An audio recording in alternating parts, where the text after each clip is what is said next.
Είμαι η Ευαγγελία Αχλάδη και ακούτε ένα επεισόδιο στη σειρά podcast της Εταιρείας Ιστορικών Ερευνών Λυκία.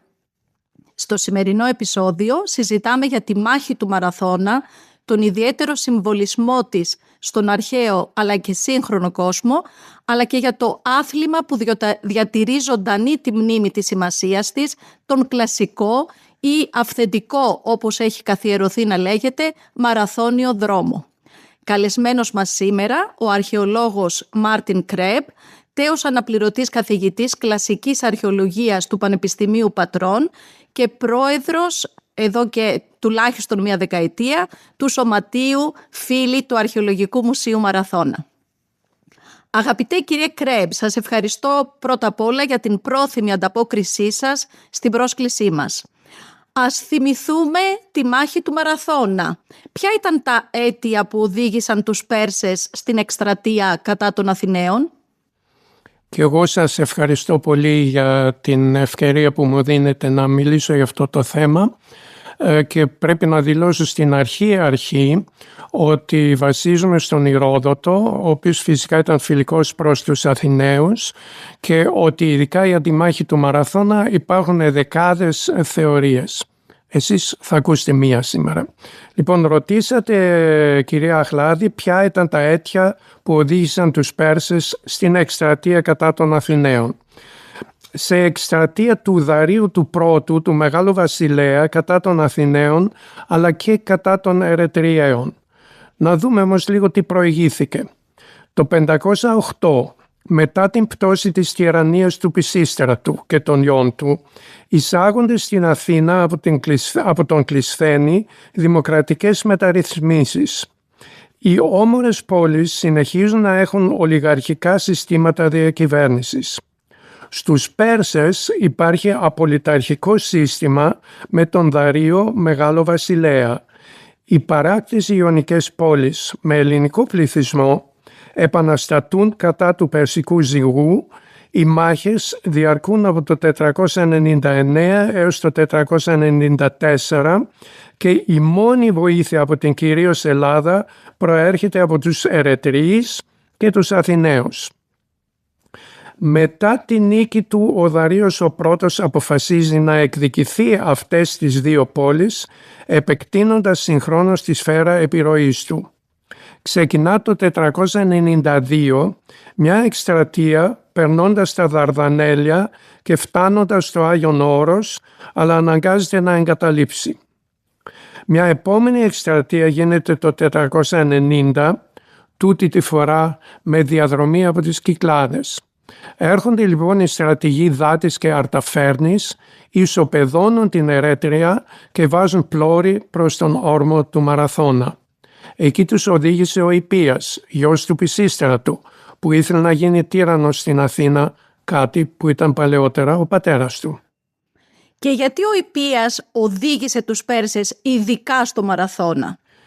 Η θέση ήταν πολύ κατάλληλη για την απόβαση, αρκετός χώρος για τα πλοία, για την ανάπτυξη των υπαίων, αλλά και των τοξωτών και του βέβαια μικρότερου σε αριθμό πεζικού. Υπολογίζεται πως οι Πέρσες αποβιβάστηκαν με 12 έως 16.000 άντρες πεζικού και 200 έως 1.000 υπείς, αν και ο αρχαίος ιστορικός Ηρόδοτος, ο οποίος περιγράφει τα περσικά περίπου 60 χρόνια μετά τη μάχη του Μαραθώνα, αναφέρει 90.000. Αυτός ο αριθμός πρέπει να θεωρηθεί υπερβολικός, εάν σκεφτούμε πόσα πλοία χωρούσαν στον Σχοινιά και την Κινόσουρα, το πολύ 300, στα οποία ήταν ανάγκη να υπάρχει και χώρος για τα άλογα των υπαίων. Οι Αθηναίοι περίμεναν την απόβαση αυτή και πόσο καλά προετοιμασμένοι ήταν για να αντιμετωπίσουν μια σύραξη με τους ισχυρούς Πέρσες? Οι Αθηναίοι είχαν πληροφορηθεί την τύχη της Ερέτριας και περίμεναν την απόβαση στην ακτή απέναντι από την Εύβοια. Φρόντισαν λοιπόν να μεταφέρουν τον στρατό τους κοντά στην πεδιάδα του Μαραθώνα. 11.000 άντρες, 1.000 από την κάθε μία των 10 φυλών και επιπλέον 1.000 πλατεείς, στρατοπέδευσαν στα Πρανή πάνω από την πεδιάδα, μάλλον κοντά στο μικρό έλος τη σημερινή Πρέξιζα. Είχε προηγηθεί μεγάλη συζήτηση για την τακτική που έπρεπε να χρησιμοποιήσουν έναντι των Περσών. Ο Μιλτιάδης, ένας από τους 10 στρατηγούς, προσπάθησε να πείσει τον πολέμαρχο Καλίμαχο να ρίξει την αποφασιστική ψήφο υπέρ της ένοπλης άμυνας έξω από την πόλη και όχι υπέρ της άμυνας εντός των τυχών. Τελικά τον έπεισε με επιχειρήματα που διαβάζουμε στον ιστορικό Ηρόδοτο. Παρότι ο αριθμός δεν είναι εξακριβωμένος, η αριθμητική υπεροχή των Περσών είναι δεδομένη, έτσι δεν είναι? Πώς την αντιμετώπισαν λοιπόν οι Αθηναίοι? Τι ρόλο έπαιξε η στρατηγική και τι ρόλο έπαιξε ενδεχομένως και το φρόνημα όσων πήραν μέρος σε αυτή τη μάχη? Η τακτική των Ελλήνων και των Περσών διέφερε ριζικά. Οι Αθηναίοι μετά την αλλαγή του πολιτεύματος χρησιμοποιούσαν πολύ τη μεσαία τάξη, βάζοντας στη μάχη οπλίτες και όχι πλέον αριστοκράτες υπείς. Οι Πέρσες αντιθέτως είχαν μεταφέρει άλογα, αλλά και τοξότες και πεζικό σε μικρότερο αριθμό όπως είπαμε. Η κύρια δύναμή τους αποτελείται από τους τοξότες.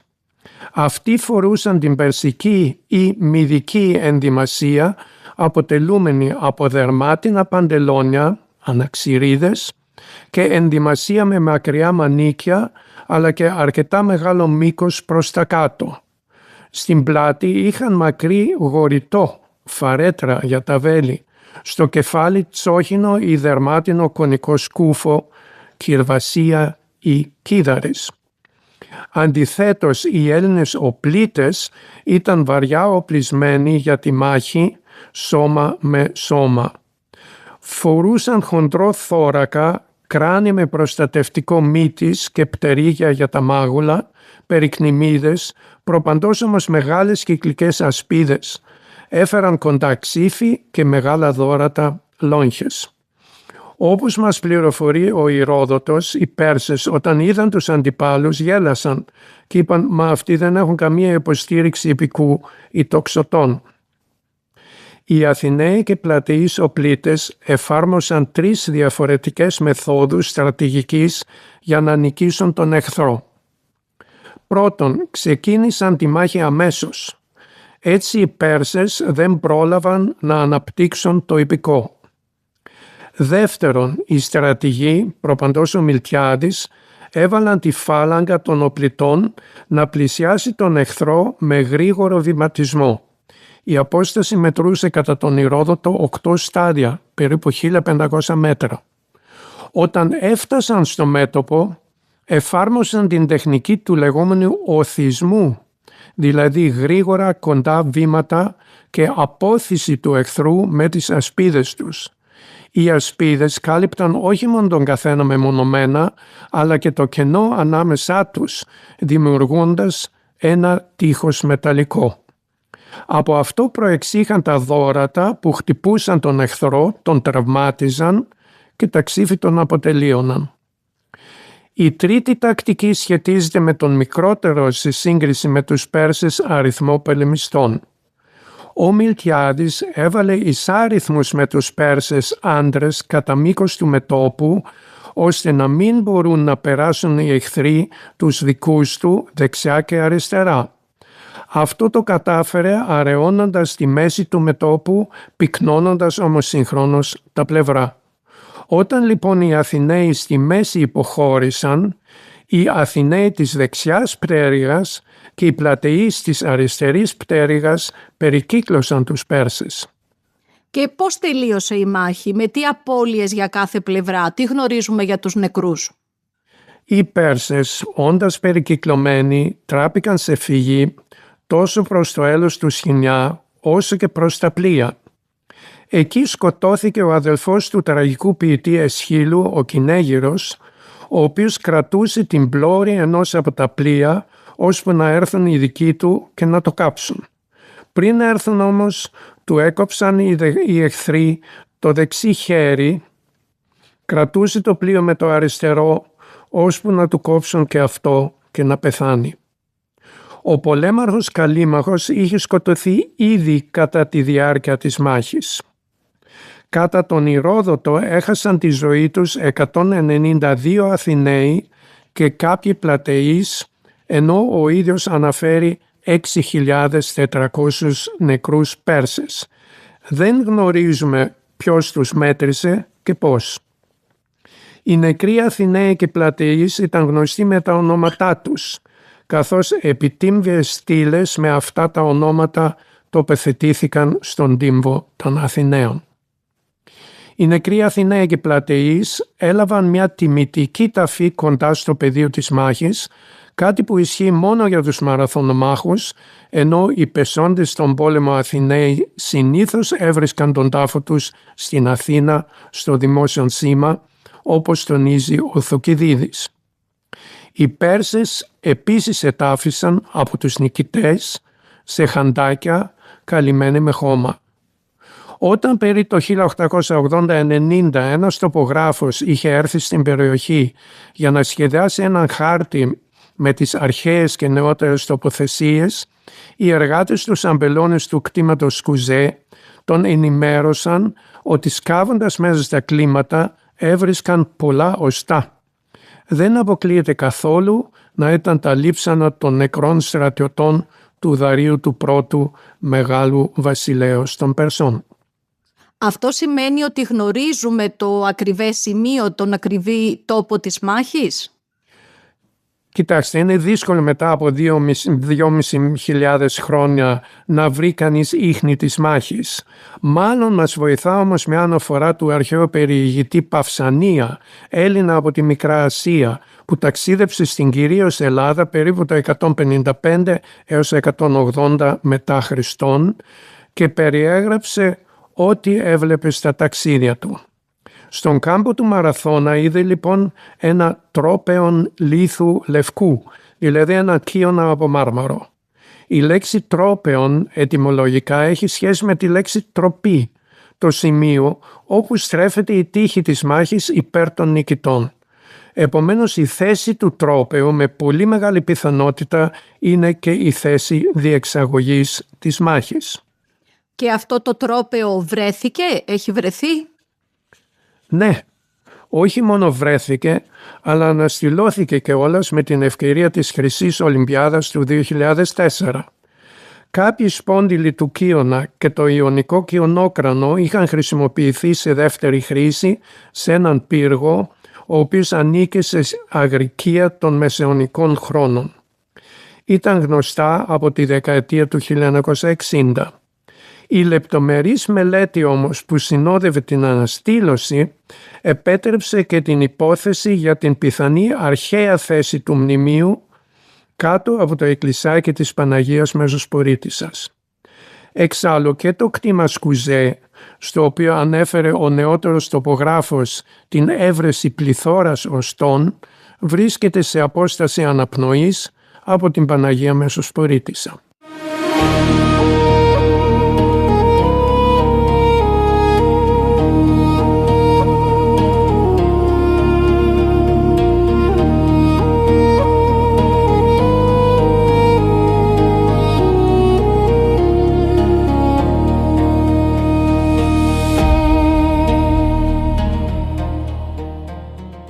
Η σημασία της μάχης του Μαραθώνα φαίνεται να γίνεται άμεσα αντιληπτή από τους συγχρόνους της, όπως μαρτυρά και το αφήγημα για τον μαραθωνοδρόμο.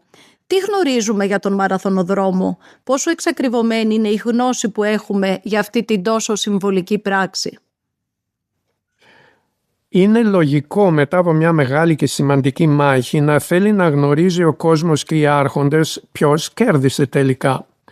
Έτσι γεννήθηκε το αφήγημα για τον μαραθωνοδρόμο που φέρει το όνομα Θέρσιπος ή Ευκλής κατά τον Πλούταρχο ή Φιλιππίδης κατά τον Λουκιανό. Έχοντας φτάσει ο δρομέας αυτός στην Αθήνα μετά από συμμετοχή στη μάχη και τρέχοντας με την πανοπλία φέρεται να φωνάζει «Χαίρετε» ή «Χαίρομεν» κατά τον Πλούταρχο, «Χαίρετε νικόμεν» κατά τον Λουκιανό και να πέθανε. Ο Πλούταρχος του 1ου-2ου αιώνα μετά Χριστόν δεν είναι σίγουρος για το όνομα του δρομέα.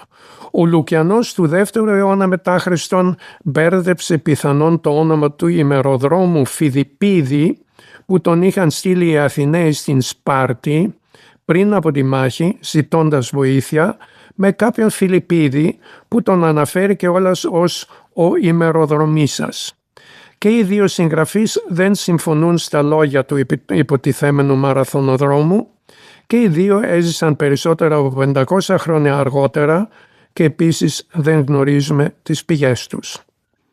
Πώς έγινε λοιπόν η σύνδεση του μαραθωνοδρόμου και γενικότερα της μνήμης της μάχης του Μαραθώνα με τον σύγχρονο μαραθώνιο, το άθλημα στο οποίο συμμετέχουν σήμερα χιλιάδες αθλητές και αθλήτριες? Όταν ορίμασε η ιδέα της αναβίωσης των αρχαίων Ολυμπιακών Αγώνων, ο κύριος παράγων Pierre de Coubertin, μετά από πρόταση ενός φίλου του φιλόλογου και ελληνιστή Michel Bréal, έβαλε στον κατάλογο των διαφορετικών αθλημάτων και ένα με το όνομα Μαραθώνιος. Μάλιστα ο πρώτος Μαραθώνιος στους πρώτους σύγχρονους Ολυμπιακούς Αγώνες που διεξήχθησαν στην Αθήνα το 1896 είχε ως σημείο εκκίνησης τον ιστορικό Μαραθώνα. Νικητής ήταν κιόλας ένας Έλληνας από το Μαρούσι, ο Σπύρος Λούις. Πριν από 43 χρόνια ο Μαραθώνιος επέστρεψε στον τόπο της μάχης και στον τόπο της πρώτης διεξαγωγής του. Έκτοτε, εκτός από τον Μαραθώνιο του Λονδίνου, της Βοστόνης και άλλων περίφημων αγώνων δρόμου με αυτό το όνομα, κάθε χρόνο στις αρχές Νοεμβρίου διεξάγεται ο λεγόμενος αυθεντικός μαραθώνιος από τον Μαραθώνα έως το Παναθηναϊκό Στάδιο, με όλο και πολυπληθέστερη συμμετοχή δρομέων. Πέρα από τη συμβολική σύνδεση με το μαραθώνιο δρόμο στη σύγχρονη εποχή και την αναβίωσή του κατά τους Ολυμπιακούς Αγώνες όπως μας είπατε και παρά τα όποια κενά στο αφήγημα για τον μαραθωνοδρόμο, ωστόσο η σημασία της μάχης του Μαραθώνα έγινε αντιληπτή από τους συγχρόνους της, από τους αρχαίους Αθηναίους, και τι έπραξαν για την καθιέρωση της μνήμης της μάχης αυτής? Εκτός από την τιμητική ταφή των πεσόντων που αναφέραμε, οι έφηβοι, δηλαδή οι νεοσύλλεκτοι, στα πλαίσια της εξάσκησής τους επισκέπτονταν τον Μαραθώνα κατά τακτά διαστήματα για να κάνουν σποντές και να αποτείνουν τιμή στους πεσόντες στη μάχη του Μαραθώνα.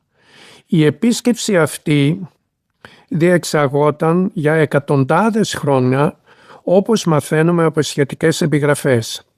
Επίσης, ίσως ήδη από το 480 π.Χ., 10 χρόνια μετά τη μάχη, διεξάγονταν άθλα αθλητικοί αγώνες στην ανάμνηση των νεκρών στρατιωτών, όπως μαθαίνουμε από επιγραφή στη λαβή ενός έπαθλου, ενός χάλκινου αγγείου του τύπου του Λέβητα, το οποίο βρέθηκε κοντά στον τύμβο των Αθηναίων και φυλάσσεται σήμερα στο Μουσείο Κανελοπούλου.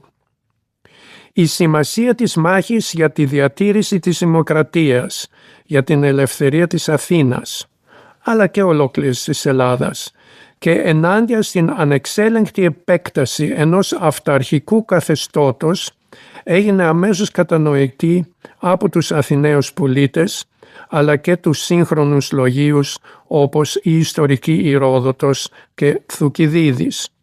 Οι επόμενες γενιές βέβαια πρόσθεσαν υλικό παραμυθιακού χαρακτήρα, για παράδειγμα για το πρόσωπο του Κυνέγυρου. Έλεγαν ότι από τη στιγμή που του είχαν κοπεί τα χέρια, κρατούσε το εχθρικό πλοίο με τα δόντια, ώσπου να του κοπεί και το ίδιο το κεφάλι.